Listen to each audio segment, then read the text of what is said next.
The message arrived at exactly 8:42 a.m., a time of day usually reserved for the mundane rhythm of a morning routine. But this was anything but routine. It was dropped into my life like a clinical, automated notification, devoid of a preamble or a shred of human warmth. My girlfriend of over a year, Claire, had sent 12 words that would fundamentally shift the trajectory of 3 lives. I'm back with my ex now. Wish me well and don't be upset. No phone call, no face-to-face meeting, just a digital shrug. For context, I'm Ryan, 31, and Claire is 29. We weren't just casual. We had met families, we had routines, and we had spoken, albeit vaguely, about what next year would look like. But the message only made sense if you knew the internal architecture of Claire's mind. She was a woman who treated emotions like inconvenient paperwork. Her feelings were always valid and urgent, while everyone else's were negotiable or, in this case, preemptively dismissed. The phrase, "don't be upset," was the most fascinating part of the betrayal. In psychology, this is known as emotional gatekeeping. She was attempting to legislate my reaction before I even had the chance to feel it, essentially trying to absolve herself of guilt by commanding me to be fine with her choice. It was as if she were checking a box on a legal document, ensuring that her adult status remained intact while she committed an act of profound emotional immaturity. I stared at the screen until the backlight faded, reading those 12 words over and over. I realized that if I sent a long, hurt paragraph or a desperate plea for an explanation, I would be feeding into the exact narrative she had written for me. She wanted the drama. She wanted to be the honest woman who moved on while I played the role of the shattered ex. So, I gave her the only response a high-conflict personality can't handle: total, icy indifference. I typed back exactly 2 words: "Good luck." No punctuation, no sarcasm, no follow-up. I saw the read receipt appear almost instantly, but she didn't respond. That was her style. She liked exits that felt clean for her, regardless of the wreckage left behind. I went to work that day not because I was okay, but because I refused to let her choice halt my life. However, by noon, the full circle post appeared on her Instagram, a blurry photo of 2 coffee cups. She hadn't just reconnected with her ex. She had been sliding back into his world while still occupying mine. I didn't block her, as blocking can sometimes signal a high emotional peak. Instead, I muted her, effectively erasing her from my digital reality without giving her the satisfaction of knowing she had gotten under my skin. This was my first step in reclaiming my narrative, refusing to be a spectator in the life she was curated to look perfect. That night, the real story began, and it started with a buzz from someone I never expected to hear from so soon. It was Maya, Claire's best friend of nearly a decade. Maya was the person Claire often described with a touch of condescension, calling her too loyal or sweet but passive. I had known Maya as long as I had known Claire, but she had always been a background character, the one who remembered everyone's dietary restrictions or asked how my work was going when Claire was too busy talking about herself. Her text was simple: "Hey, I just heard. Are you okay? You didn't deserve that." That message hit harder than the breakup itself because it was the first time in 24 hours that my humanity had been acknowledged. I didn't want to play games, so I told her I was processing. Maya didn't offer empty platitudes or defend Claire's confusion. She offered validation. We spoke for an hour that night, and for the first time, I felt the shift in power. When a partner discards you, they expect you to be isolated. They don't expect their loyal, best friend to be the one holding the flashlight in the dark. It was a subtle rupture in Claire's social fortress, one that she had spent years building on the assumption that Maya would always be her silent supporter. The following morning, Claire attempted to check the perimeter of my emotions, sending a text about being adults and making sure there were no hard feelings. It was a classic hoovering tactic, a way to ensure I wasn't going to inconvenience her new relationship with my public pain. She needed to feel like the good guy in the story, and my compliance was required for that fiction to work. I gave her the same all-good energy and moved on. That evening, Maya and I met for coffee at a neutral cafe. There were no shared memories there, no ghosts of Claire. Maya looked nervous, apologizing for the weather and the traffic, but as we talked, the conversation flowed with an ease I hadn't experienced in years. I realized then that Maya hadn't just reached out of pity. She had been observing our relationship from the sidelines, seeing the red flags I had ignored and feeling a connection to me that she had suppressed out of loyalty to a toxic friend. This is a phenomenon often seen in triangulated relationships. The narcissist often ignores the very person who is most compatible with their partner, assuming that their control over the friend is absolute. If this story hit home for you, or if you've ever had to walk away from someone who expected you to stay small, drop a gemstone in the comments to show you know your worth. We are dedicated to bringing you these deep-dive psychological narratives every week at Story Sparks. If you want to master the art of self-value and navigate the complex world of modern relationships with us, hit that subscribe button and join our community. Your support is the reason we can keep telling these human-made original stories. Welcome to the family. As the days turned into a week, the boundaries between Maya and me began to dissolve. We went from coffee to walks, and from walks to a Thai dinner where no one mentioned Claire for the first 3 hours. Maya talked about the exhaustion of being the reliable friend, who was constantly used as an emotional dumping ground for Claire's dramas. I realized that both of us had been playing supporting roles in the Claire show, and we were both ready to resign. When I walked her to her car that night, there was a quiet awareness between us. I told her that if this was getting too complicated, we could stop. She looked at me and said, "It's only weird if we pretend it is." I went home that night and found a message from Claire asking if I could grab her hoodie the next time I was near her place. It was a transparent attempt to maintain a thread of access. She didn't need the hoodie. She needed to know I was still reachable. I didn't reply. Being ignored is the ultimate injury to someone who thrives on attention.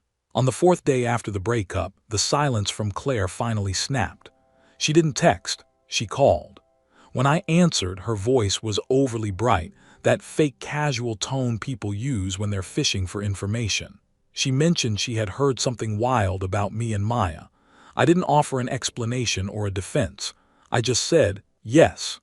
The mask slipped instantly.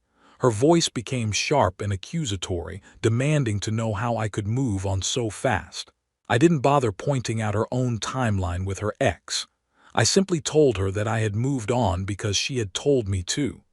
She began to cry, not the quiet grief of someone who lost love, but the messy, angry tears of someone who lost a competition. "You're supposed to be sad," she sobbed.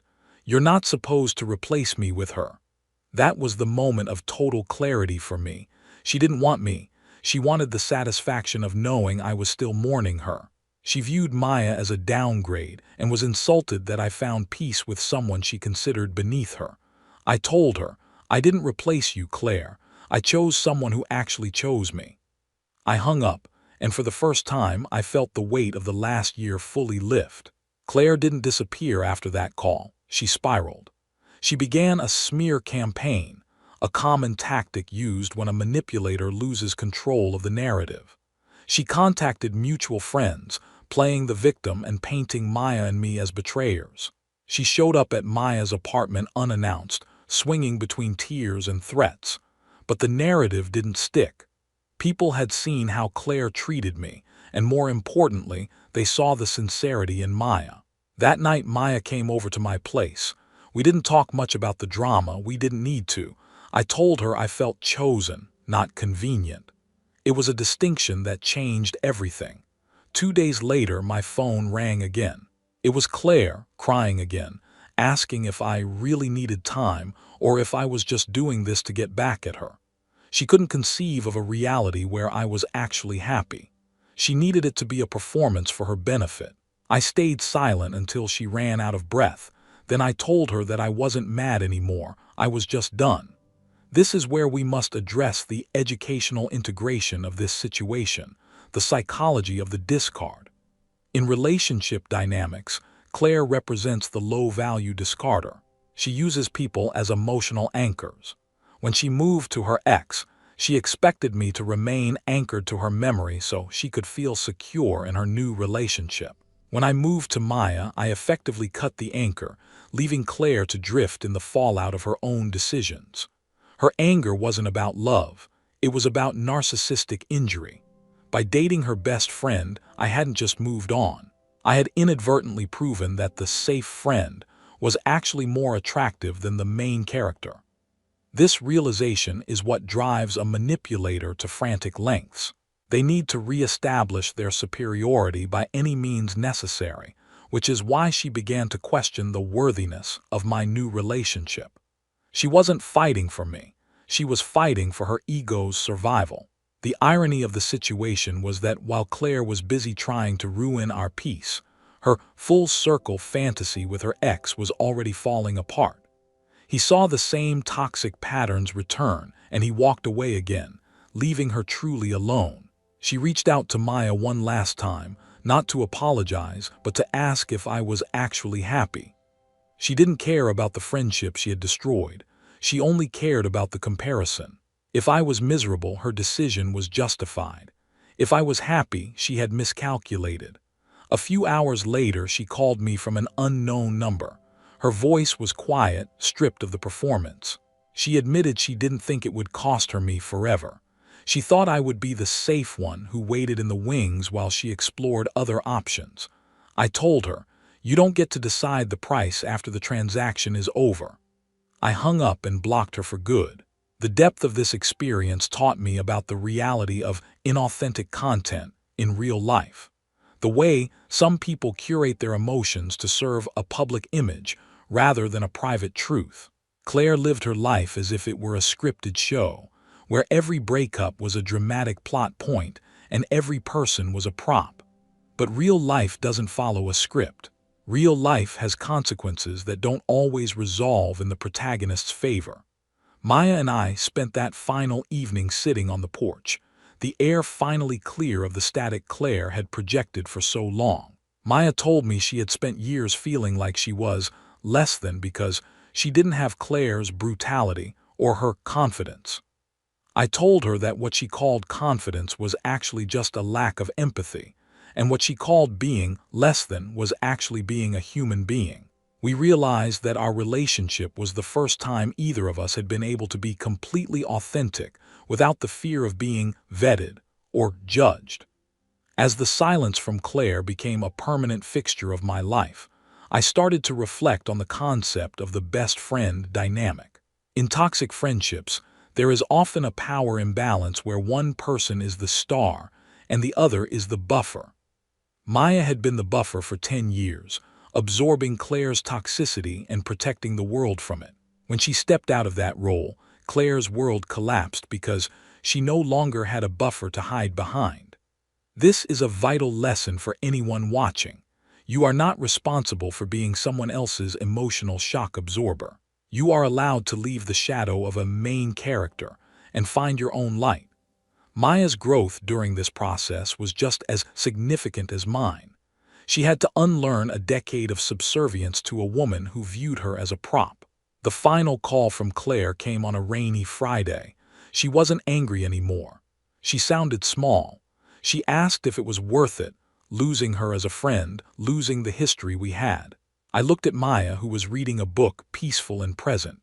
I told Claire, it wasn't a loss, it was an exchange. I traded a history of being managed for a future of being loved. There was a long silence on the other end of the line, the kind of silence that happens when there are no more lies left to tell and no more scripts to follow. She said, "I wish you had fought harder for me." I replied, "I wish you hadn't told me goodbye before you were ready to mean it." I ended the call, and for the first time, I didn't feel the need to check the read receipt. I didn't care if she was upset. I didn't wish her well. I just wished for the silence to continue, and finally, it did. This story is for anyone who has ever been told to not be upset by the person who just broke their heart. It's for the ones who were told they were safe while being treated as disposable. Your value is not determined by the person who failed to see it. Sometimes, the person who was too loyal is the only one who can show you what loyalty actually looks like. As the sun set on that final chapter, I realized that Claire's 8:42 a.m. text wasn't a tragedy. It was a gift wrapped in a betrayal. It was the moment the safe one finally became the free one. We often think that moving on requires a grand gesture or a dramatic confrontation, but usually, it just requires a quiet refusal to participate in someone else's dysfunction. In the weeks that followed, Maya and I stopped looking over our shoulders. We stopped waiting for the next unknown number to pop up on our screens. We realized that the drama only exists as long as you provide a stage for it. By refusing to engage, by refusing to be the upset ex she wanted me to be, I had effectively ended the show.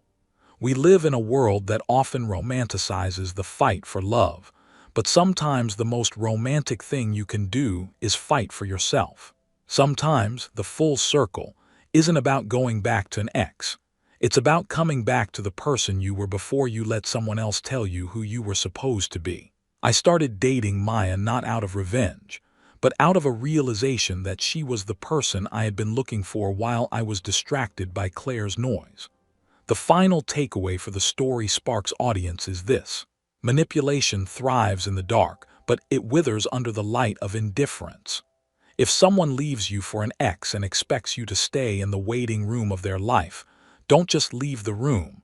Burn the building down behind you. Find the person who was there all along, the one who saw you when you were invisible. Because at the end of the day, the only person who can tell you not to be upset is you.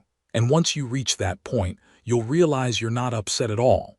You're just finally, beautifully done. Claire's last attempt at contact wasn't even a message to me. It was a vague post about loyalty and betrayal in a group chat we both used to be in. I watched as, one by one, our mutual friends left the chat without responding. It was the ultimate ending. She wasn't being hated. She was being ignored. The main character had finally run out of supporting actors. Maya and I deleted the app that day, not as a statement, but because we didn't need the noise anymore. We had each other, we had our peace, and most importantly, we had the truth. The 8:42 a.m. ghost had finally been laid to rest. If you've ever felt like a placeholder in your own relationship, remember Ryan and Maya. Remember that the safe friend and the discarded partner aren't victims. They are the ones who survived the storm to find the calm. And in that calm, they found something Claire will never understand: a love that doesn't require a script. We moved forward not because we wanted to prove her wrong, but because we wanted to live a life that was finally 100% our own. And that in itself is the best full circle anyone could ever ask for. Looking back, the most profound lesson was the discovery of high-value stoicism. When Claire sent that text, she expected a reactive, low-value explosion. She expected me to beg, to plead, or to attack. By simply saying, "Good luck," I maintained my dignity and forced her to confront her own actions without the distraction of my bad behavior.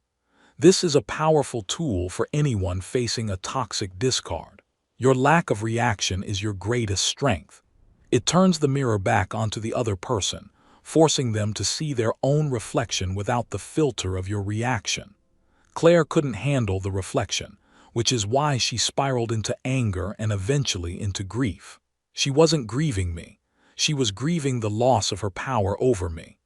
Maya and I are still together, and our relationship is built on a foundation of mutual respect that was absent in my time with Claire. We don't have brutal honesty. We have compassionate truth. We don't have logistics. We have shared lives. The 8:42 a.m. text was the end of a relationship, but it was also the beginning of an education. It taught me that sometimes the best way to wish someone well is to never speak to them again. It taught me that "don't be upset" is a request you can only fulfill by moving on to someone who would never dream of saying it to you in the first place. The stage is empty now, the curtains are closed, and for the first time in a year, I am the only one holding the pen to my own story. And that is exactly where I am meant to be.